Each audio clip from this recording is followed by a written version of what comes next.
Good morning again, son. How are you? Good morning again, Dad. I'm good, thanks. How art thou? I'm still well. I've just had this turn up. Look. I'm buzzing. Look at that. It's a Simpsons spice rack. Spending my money wisely. Should we take a look at some headlines, pal? Yeah. We have a potential spoiler on Miz's plans at WrestleMania 37. We've got an Asuka injury update following Raw.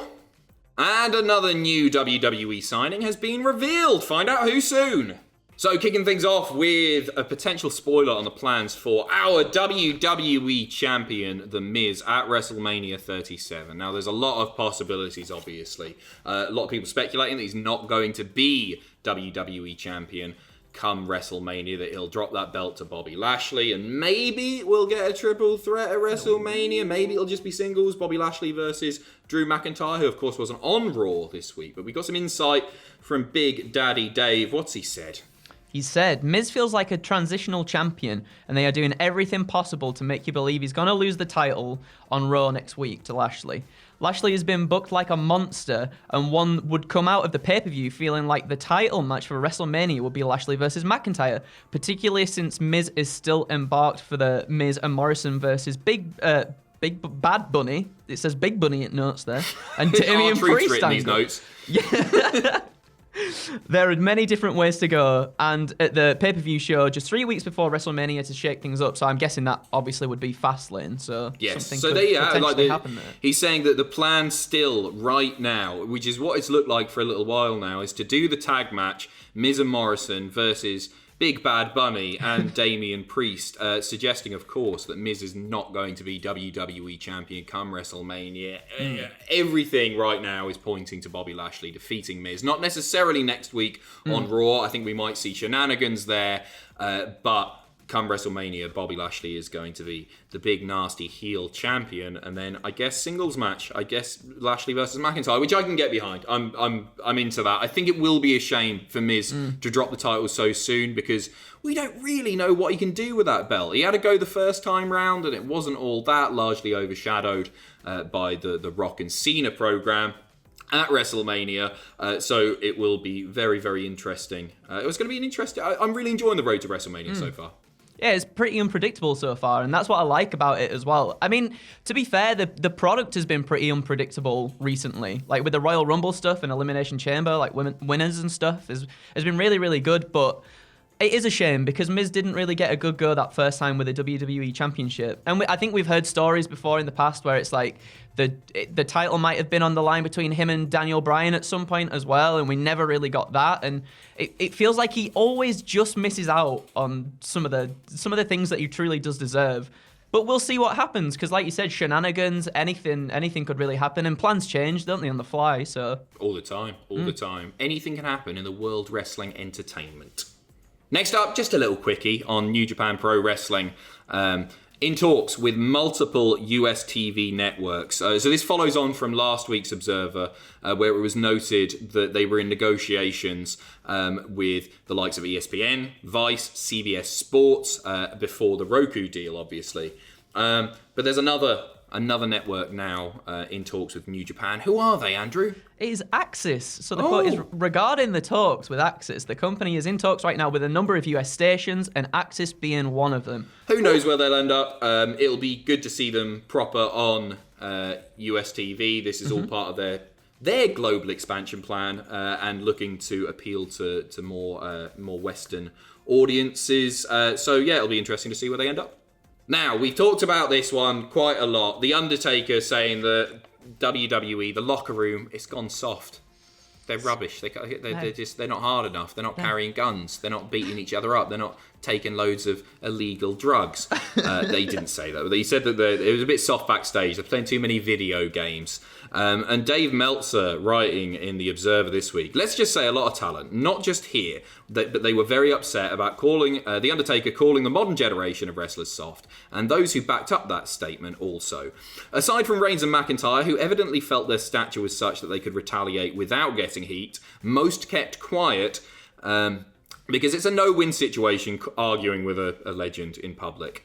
Other than Riddle, of course, who routinely gets heat for arguing, for calling out wrestlers that he wants to work with when it's not a set angle, and that's frowned upon here unless you're at Reigns or McIntyre level. He said, I'm a former UFC fighter that's broken people's jaws in a steel cage, something that wasn't around when he was a young man referring to The Undertaker. And I bet if it was, he still wouldn't have stepped up because it takes a different breed. So there you go, Riddle calling out Undertaker. I can understand why they're soft. We talked about this an awful lot already, but it's interesting to know that did upset wrestlers backstage who were obviously really, really bloody hard. Well, yeah, and that's the thing as well. Me and Sam were talking about this before. Obviously, it was a different time back then, but like the work rate of these guys now is incredible. You don't want them like afterwards to be coming back and going, you know what? Let's just have a knife fight backstage. Like, why would you? What is that all about? Like, come on, them chilling out, letting themselves just rest up and take it easy between shows. That's just the most logical thing to do. It's better for them and it's better for the company in the long run anyway, right? Yeah, well, it'd be nice to have a new generation of wrestlers who aren't dying young. Yeah, exactly. And so, yeah, I think they were foolish comments, but there you go. Next up, the son of a WWE legend, almost said Hall of Famer. He's not there yet. He will be. William Regal, his son, has made his NXT UK debut. Bayley Matthews making his in-ring debut on last night's episode of NXT UK, losing in a great match. Seriously, I don't watch enough NXT UK. But this was really great. It was a back and forth encounter. Both men shaking hands after the fact. Tyler Bate and Bayley Matthews. He was announced as signing with the company on January 29th, but they haven't really made any mention of the father-son relationship, which is interesting. Yeah, I think that's a good thing though, because you get this, don't you, quite a bit in wrestling, like when there's a family name on the line. That always puts pressure on someone to continue that legacy. And William Regal... Curtis Axel! Yeah. No, it's tough, isn't it? And I don't think it's necessary at this point. It wouldn't surprise me if they play on it, if he were to go to NXT full fat or head to the main roster. But I actually think it's a good idea, and it allows him to stand out on his own merits. I mean, he's really good as well. Like, that match was phenomenal. And you can see he still feels a little bit like he's got a bit to go, but once he gets into his stride, he's going to be unbelievable on that brand. And then hopefully he does go up to big boy NXT. Next up, quick injury update on Asuka. She was kicked in the face by Shayna Baszler pretty bloody hard. She lost a tooth, but that's not all. It wasn't just a tooth that she lost. It's her mind. Andrew? Dave goes on to say there was a couple of injuries on Raw on Monday. Asuka got kicked hard in the head by Baszler and was knocked silly. She also lost a tooth, like we know. No word on anything else. Morrison also injured his knee during a dive. He continued the match, but you could see the knee was hurting. And later in the show, when he had to come out with the Miz, he was walking pretty slow. He didn't appear to be as bad of a deal as MVP, who was out on a crutch from a leg injury the week before, because he was able to get around and continued working the match at a high level. But when he came out later, he wasn't moving well. So we got a few injuries going on here. Yeah, there you go. I mean, the thing with Asuka, he's saying she was knocked silly. I mean, he's not said it outright, but it wouldn't surprise me given the brutality of that kick if she was concussed. So maybe she'll be off TV for a few weeks while she gets assessed there. It wouldn't surprise me if we don't see her wrestle until Fastlane. I think we're probably going to get Asuka Charlotte at Fastlane, but they might hold off on Asuka actually wrestling until that point. And finally, another new WWE signing has been revealed. Heading to the Performance Center is none other than my favourite wrestler and yours, Bobby Stevenson. Andrew, whoa, who's Bobby Stevenson? Bobby Stevenson, a former University of Minnesota heavyweight, and the older brother of Olympic heavyweight hopeful Gable Stevenson, who has been reported here as training at the PC already and will officially start with the next class. Gable Stevenson seems to be a lock at coming to WWE after finishing college eligibility, which would be the 2022 season, or perhaps waiting until after the 2024 Olympics. So there you go. Well, there's a picture of him. Doesn't he look wonderful? He's quite a handsome there. Oh yeah, you got him. Google images.